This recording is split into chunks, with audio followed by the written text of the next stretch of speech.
O governo do Rio Grande do Sul estima que neste ano o estado tenha um déficit fiscal de quase 7 bilhões de reais. Hoje, 75% da receita são comprometidos com a folha de pagamento, mas os servidores estão recebendo os salários de forma parcelada por falta de recursos.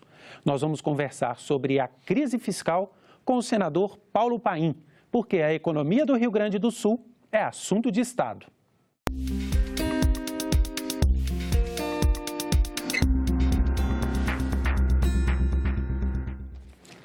Eu tenho aqui a companhia do jornalista Jefferson Dalmoro, que participa do programa Assunto de Estado. Senador Paulo Paim, muito obrigado pela presença aqui no nosso programa. Prazer é nosso estar com vocês aqui para falarmos do Rio Grande e a repercussão a nível nacional de um estado que sempre foi um estado de ponta e agora está numa situação muito difícil. Senador, nós vamos falar um pouco sobre toda a dificuldade do Rio Grande do Sul em termos financeiros, a crise fiscal, a dívida do estado com a União. Mas eu queria começar com uma consequência muito direta dessa crise, que é a situação dos servidores hoje do estado. Os servidores têm recebido seus salários de forma parcelada, muitas vezes sem saber a data exata. Isso tem acontecido com os aposentados também. Qual que é o reflexo dessa situação hoje para o funcionalismo do estado? Olha, é muito triste ter que falar, inclusive, desse assunto, né?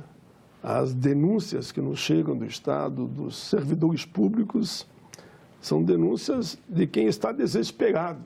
Calcule alguém que ganhava 5 mil, 6 mil, receber parcelado, inclusive, teve meses que receberam R$500. R$500. As entidades se mobilizam, pressionam, fizeram até mesmo greve, mas o governo do estado não aponta nenhuma alternativa. Simplesmente alega que não tem condições. E, a partir daí, começa toda uma política de vender o patrimônio estatal do estado, que não vai resolver a crise, que nem recentemente se caminhou para vender grande parte das ações do próprio estado, o Banco do Estado do Rio Grande do Sul. Eu tenho falado muito da dívida, né? Eu acho que a dívida é o caminho. E só para dar uma síntese disso, nós fizemos lá atrás ainda, no tempo de GPDI, um empréstimo em torno de 9 bi, já pagamos em torno de 25 bi e estamos devendo ainda 55 bi. E a partir do momento que o Rio Grande não consegue pagar as parcelas, o governo bloqueia as contas do estado. Esse é um impasse, sem a gente aprofundar e encontrar uma saída para a dívida, não vai se achar saída para o Rio Grande do Sul. Por isso que eu apresentei um projeto nesse sentido, com o apoio, inclusive, dos 2 senadores do Rio Grande do Sul. Tive uma construção muito bonita e despretensiosa do ex-constituinte comigo, Hermes Zanetti, que me ajudou na construção desse projeto, que ele diz, não dá para trabalhar com o IGPDI, essa é a síntese do projeto. Vamos trabalhar com o NPC, vamos atualizar a dívida, e pois bem, esse projeto está aqui no Senado, eu já apresentei, com o apoio da bancada, e com isso se prova, se atualizar pelo NPC, porque lá atrás era o IGPDI mais uma taxa lá que chegava de 3% a 6%. Se atualizar pelo NPC, na verdade, quem fica devendo para o Estado é a União. A União teria que devolver em torno de 10 bilhões para o Estado. Por isso que eu insisto muito com essa tese, que precisaria as forças vivas do Rio Grande, de forma suprapartidária, conversando com empresários, trabalhadores, todos os setores, e fazer um diálogo forte com o governo federal. Porque, a continuar assim, nós não enxergamos a curto prazo uma saída para a crise que se encontra o Estado. Porque o salário é sagrado, né? O salário do aposentado, o salário do servidor, é a sua sobrevivência, é a sua vida. E por isso nós estamos solidários com os servidores e aposentados do Rio Grande. Antes do Jefferson fazer uma pergunta, eu queria mostrar alguns dados para reforçar isso que o senhor falou sobre a situação fiscal e sobre a dívida hoje do Rio Grande do Sul. Veja bem que o Rio Grande do Sul tem a previsão de um déficit de quase 7 bi para esse ano, é uma previsão do próprio governo, a despesa de 75% hoje da receita com o pessoal, a dívida total de 104 bi e o que o senhor disse, a dívida com a União, que começou com 9 bi lá atrás, hoje está em 57 bilhões. Devemos 57 ainda. Agora, senador, o Estado já formalizou, já sancionou a lei que autoriza o Rio Grande do Sul a aderir ao programa de recuperação fiscal proposto pelo governo federal e que, entre as contrapartidas, tem aí venda ou federalização da Sulgás, da CRM, que é de mineração, e da CEE, que é de eletricidade. Esse caminho, o senhor acredita que não vai solucionar esse problema que a gente está vendo aqui nesses números? Não vai, não resolve, está comprovado, os estudos dos técnicos especialistas lá no nosso estado, que houveram diversos seminários, que mostra que por aí não vai resolver nada. Eu chego a dizer que nem a intervenção que o governo federal fez no Rio de Janeiro. Interviu no Rio de Janeiro e os próprios, eu vi uma entrevista muito interessante de um general, ele disse, o dia que nós sair de lá, a violência volta tudo de novo. Então, essa questão de querer privatizar, inclusive a CE, que é uma questão fundamental para o povo gaúcho, que é a energia, né? Ninguém vive sem energia. O que vai acontecer? Vão gastar esse dinheiro, não vão resolver o problema da dívida e tudo voltará com uma bola de neve outra vez em cima do povo gaúcho e dos próprios servidores. Agora, o senhor acredita que o governo local ele vai de fato fazer essas privatizações? Porque foi feito já, a Assembleia aprovou, agora há uma formalização com o governo federal. Eu pergunto sobre o ambiente político. Como é que a população tem reagido a isso? E quais são as perspectivas dessas privatizações acontecerem ainda no atual governo? Olha, eu espero que não aconteça. Sinceramente, espero que não aconteça. Há uma resistência muito grande na Assembleia, há uma resistência na sociedade. Ainda hoje eu li um documento em plenário, onde setores da sociedade alertavam que essas privatizações não vão resolver o problema do Rio Grande do Sul, e muito menos a linha que eles também estão adotando, que vai na linha de querer privatizar o Rio Grande do Sul, muito mais do que fizeram até o momento, que já entregaram praticamente 50%. Eu fico com a minha primeira posição, que nesse momento temos que apostar no crescimento do Rio Grande, no mercado interno do Rio Grande, e a partir daí a própria exportação, já que o Rio Grande do Sul é um estado com um potencial enorme no agronegócio, e não simplesmente entregar as estatais, que o problema vai ficar muito maior ali na frente, que você entrega, por exemplo, a CE, quem é que vai poder pagar a energia na mão da especulação financeira? Agora, senador, fazendo um histórico dessa situação do Rio Grande do Sul, que falam que começou nos anos 70, isso há 40 anos, mais de 40 anos, já vem uma série de erros nos governos, vários governos que acabaram os seus mandatos deixando déficit ou com problemas fiscais. O que tem acontecido com o Estado? Como recuperar essa posição do Rio Grande do Sul, que o senhor falou no início aqui que era um estado de ponta e hoje está nessa situação? Qual é como é que se recupera isso? Como é que a política ajuda a recuperar isso, a sociedade? Como caminhar para essa recuperação? Olha, primeiro, da forma que o governo Sartori está fazendo, é que não vai ter solução. Porque quando ele assumiu, ele dizia que ia resolver o problema da dívida do Estado e não resolveu. Que ia recuperar o Estado e não resolveu. Não é privatizando tudo que ele vai apontar caminhos. Eu tenho apontado esse caminho, que o primeiro é nós pensar num grande pacto a nível nacional, não só o Rio Grande do Sul, mas também em outros estados, e procurar acertar definitivamente, pelo esse viés que eu estou apresentando, a questão de uma dívida impagável que bloqueia as contas do Rio Grande, veja bem. Apostar numa política de exportação e fortalecer o mercado interno a partir de uma produção e distribuição de renda. E claro que as políticas da União também têm impacto no Rio Grande, né? A partir do momento que tu aprova aqui, vou dar como exemplo, essa reforma trabalhista que comprovou agora pelos dados do próprio IBGE que houve um achatamento enorme na massa salarial, aumentou o número de pobres, inclusive no Brasil, isso repercute em todo o país, como repercute também na economia do Rio Grande. Se você não exporta e o mercado interno não responde, claro que eu também concordo. Eu não vou dizer que vai ser só o governo Sartori que criou essa situação, a situação foi se acumulando e agora explodiu. Agora, o senhor fala... Pois não, já. O senhor falou das políticas da União. O projeto que o senhor apresentou envolve a União, que é a questão da troca do índice, da correção da dívida.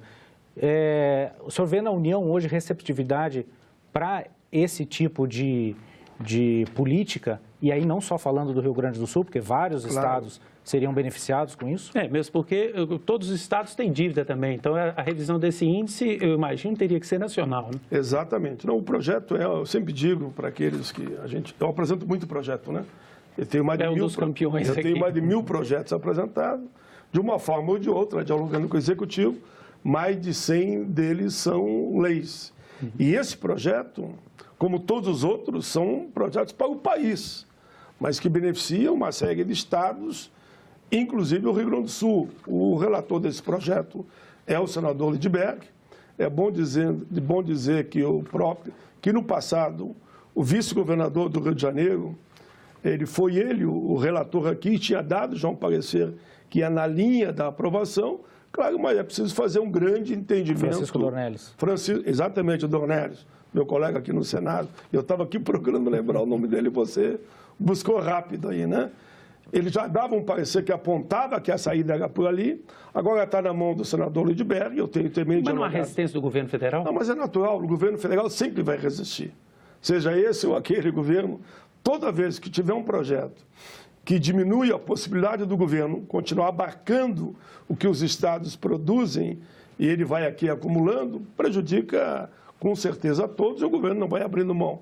Mas eu acredito que se as forças políticas fizerem um movimento, né, nacional com esse objetivo, tem como o governo dar uma recuada e atender, não digo 100%, mas, por exemplo, pelo nosso projeto que eu apresentei, o governo teria que devolver 10 bilhões de reais. Que não devolva os 10 bi. Mas que corrija para frente. Mas que corrija de forma tal então, né? Que encerre a dívida. Bom, quem tem a receber, até pode não receber, mas dali para frente parte para o marco zero e qualquer tipo de correção seja feita de empréstimo realizado pela inflação, porque a União não pode ser uma agiota dos estados, né? Não pode tratar os estados como um banco nacional que só quer lucro, mais lucro, em detrimento do interesse da população. Quase um novo pacto federativo. Falando em soluções, senador, que é o que nós estamos discutindo aqui para esse problema do Rio Grande do Sul, eu gostaria de tocar no Polo Naval. Polo Naval do Rio Grande do Sul, que foi desenvolvido nos últimos anos e agora houve um recuo, o Polo Naval deixou de empregar milhares de pessoas. Qual que é a situação hoje e por que esse projeto foi diminuído na sua intensidade? Olha, eu estou aqui com alguns dados na mão, né? O Polo Naval do Rio Grande do Sul já chegou a empregar mais de 80 mil trabalhadores. Por que isso é tão importante? No Rio Grande do Sul, a chamada metade sul já foi considerada o patinho feio da história. Foi considerada a nossa metade mais pobre, né? A partir do Polo Naval, que veio de governo Lula e Dilma, o fortalecimento, não só no Rio Grande do Sul, como também no Rio de Janeiro e em outros estados, que nós começamos a produzir as plataformas aqui no Brasil e não principalmente na Ásia. Pois bem, a partir do governo Temer, principalmente, ele não abriu nem diálogo. Tem lá um investimento de bilhões de dólares para garantir a produção das plataformas e, de repente, passou a fazer as plataformas em Singapura, por exemplo. Eu acho isso um atraso enorme, criou uma situação de desespero. Tu veja, 80 mil deve ter hoje lá em torno de 20 mil, né? Mas diminuiu muito o ritmo de produção. Inclusive, calcule o caos na região. Porque aqueles trabalhadores que deslocaram até de outras partes do país foram para lá, se estabeleceram, fortaleceu o sistema do comércio todo em geral, desde hotel, aluguel de casa, enfim, surgiram mais farmácias, mais mercados, porque havia uma moeda circulante. A partir do momento que o governo desativou praticamente o Polo Naval, nós entramos numa situação de desespero. Por isso que eu acredito muito, e eu sou um democrata, e como democrata eu olho muito para o horizonte eleitoral, numa visão de que um novo governo com um projeto efetivamente de nação, volte a investir para que o polo naval brasileiro, e não só no Rio Grande do Sul, seja reativado, que atualmente ele está sucateado. Eu fui lá visitar. Dá pena de ver aquelas estruturas magníficas, pensando já na produção a longo prazo, toda ela apodrecendo, enferrujada, e os trabalhadores fazendo protestos em frente aos espaços correspondentes à produção no polo naval, sem ter nada. Teve um sindicalista que chegou a se acorrentar. Eu estive lá visitando ele, mais 6, em frente a uma das empresas do polo, e eu acabei indo negociar no Rio de Janeiro, porque tinha algum espaço, né? Fui ao Rio, conversei, eles abriram um espaço para 2.000 trabalhadores, mas depois recuaram tudo de novo. Agora, quando o senhor fala essa desativação do polo naval, o senhor atribui isso a efeitos da crise que o Brasil passou ou mais à vontade política mesmo? Sinceramente, eu acho que é vontade política. Eles venderam a imagem para o Brasil de que sairia mais barato fazer lá fora. E a Petrobras, então, praticamente fechar aqui as estruturas correspondentes ao polo. Mas não é verdade.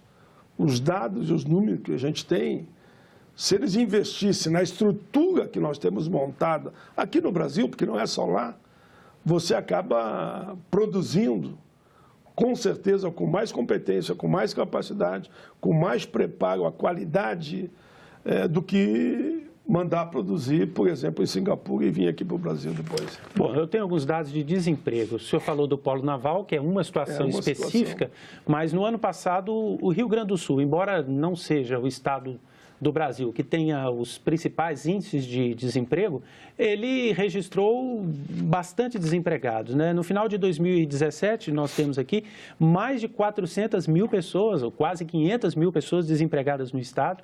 8% do total dos trabalhadores, né? 8% da população economicamente ativa, sendo que a maioria das desempregadas são mulheres, 54% mulheres, 46% homens. Senador, quais são as alternativas econômicas para o Rio Grande do Sul tentar diminuir esse desemprego? Olha, eu tenho uma lógica que eu me socorri há muito tempo já, vocês são especialistas, de uma frase que disse o Henry Ford. Henry Ford disse, numa oportunidade semelhante a essa situação, que não é só do Rio Grande, é do Brasil. Do Brasil como um todo. Do Brasil. O empresário inteligente é aquele que paga bem os seus trabalhadores. Isso foi quando o presidente dos Estados Unidos convida ele para refletir sobre o desemprego. Foi isso que ele disse. Se nós não apostar no mercado interno, né? Se nós não apostar que não adianta produzir porque não tem para quem vender. Eu tenho que produzir, mas tenho que ter para quem vender. E quem compra? Nós temos um universo de 200 milhões de brasileiros, né? Esses brasileiros, se a roda da economia de fato avançar, alguém produz, alguém vende, alguém compra e com isso todos ganham, que gera emprego, porque a roda tem que continuar girando. Então aqui no Brasil existe uma visão, para mim, arcaica, atrasada, de uma elite brasileira que pensa somente no lucro permanente a curto prazo e não pensa a longo prazo como é que a economia vai se desenvolver. É o que acontece. Veja bem, volta essa história da reforma trabalhista. Nós tínhamos no Brasil em torno de 12 milhões de desempregados. Com a reforma trabalhista, e o dado saiu agora do IBGE, nós fomos para 14. Agora, com a precarização, ou seja, o trabalho é informal e decrescendo ou diminuindo a massa salarial, dados do IBGE, nós chegamos a 26 milhões de pessoas que estão nessa situação. 26 milhões de pessoas que não têm poder de compra. Voltamos a despontar a nível internacional na linha da miséria absoluta. Pode ver que há pouco tempo atrás você não via tanta gente na rua pedindo esmola, enfim, na sinaleira, na parada do ônibus, e a violência aumentou. Por isso que hoje o Congresso, no Rio Grande do Sul também, o Rio Grande do Sul hoje a pauta principal, e corretamente o presidente Eunício colocou, é a insegurança. Veja a situação do Rio de Janeiro e a situação de tantos estados Eu, por exemplo, fui ao Ceará, fiquei apavorado. Vou dizer, duas facções que mandam. Mas nos outros estados não é muito diferente. Porto Alegre anda com índice gravíssimo, gravíssimo. E morre policiais, não é que morre só. Morre policiais, morre bandidos. A violência contra a criança e adolescente, tudo aumentou.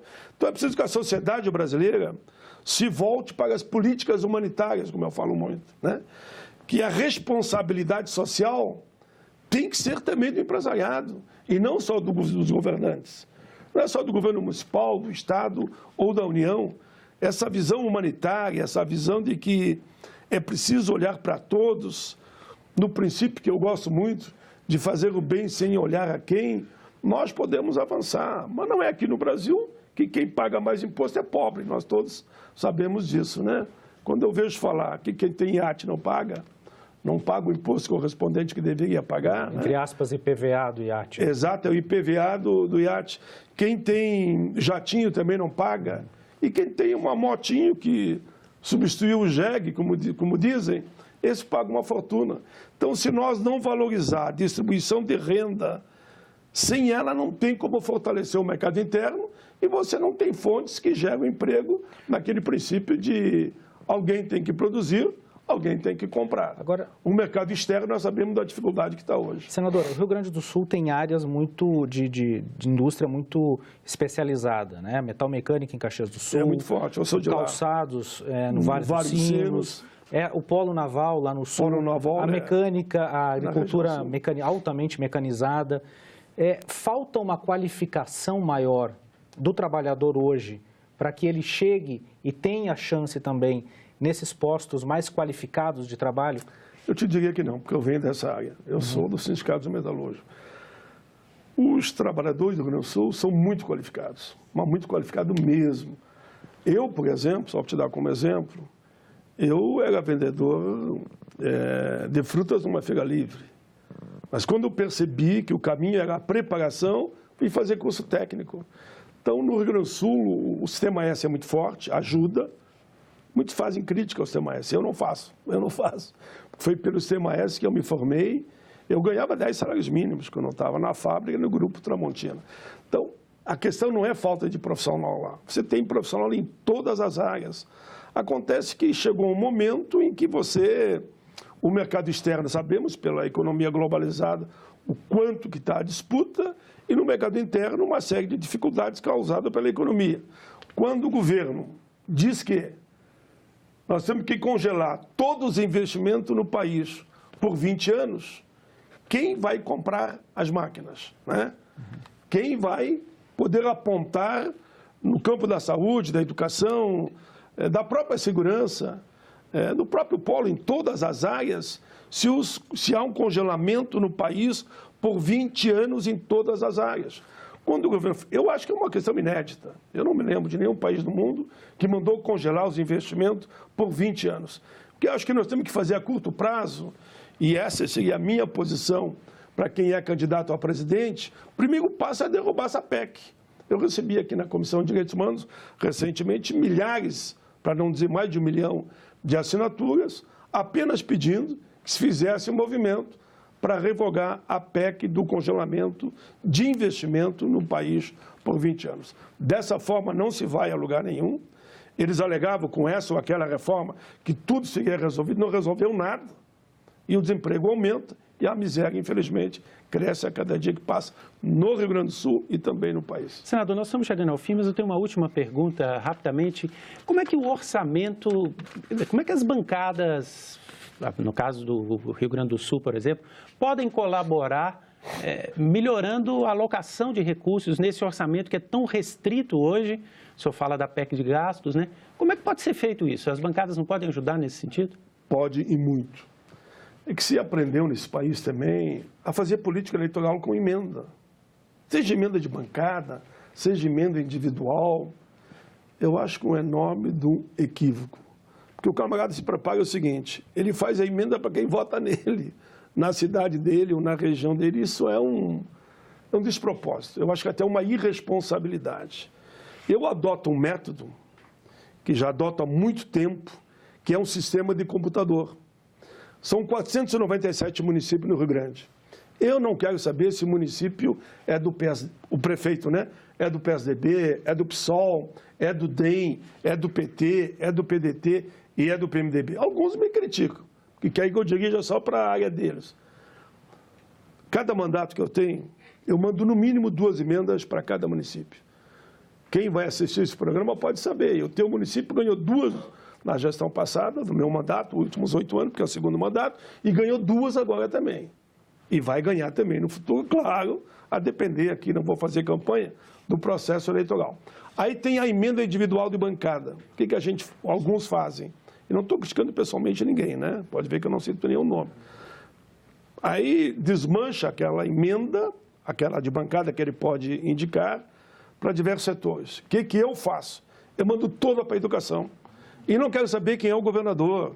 Se o governador é do PSDB, ou é do PT, ou é do PDT, ou é do DEM, enfim, ou é do PCdoB, vai toda para a educação, para investir na educação no Estado. Se nós começássemos a pensar dessa forma, que o orçamento ele é para a União e para estados e municípios, mas que você dedique o orçamento para grandes causas. Eu já vi história de estado que mandavam fazer ponte onde não existia nem sequer rio ou área acidentada que precisavam uma ponte e o dinheiro desaparecia. Não vou em nenhuma inauguração, não vou à inauguração. Pelo contrário, eu só faço emendas via Caixa Econômica Federal. Quem fiscaliza, quem libera e por etapa é a Caixa. Eu acho que se nós tivéssemos um pouco mais de seriedade, responsabilidade e esta fiscalização no investimento do orçamento, nós avançaríamos muito mais. Eu faço isso, eu sei que alguns criticam, porque gostaria que eu mandasse só para o time dele, não mando para o time, não mando, e só mando via prefeitura também. Não tem outro canal. Se tem, digamos, vou dar um exemplo, uma comunidade quilombola que precisa de um posto de saúde lá, o que eu digo? Vá, fale com o prefeito, eu mando a verba para a prefeitura e a pressão social na prefeitura vai fazer que o investimento seja lá.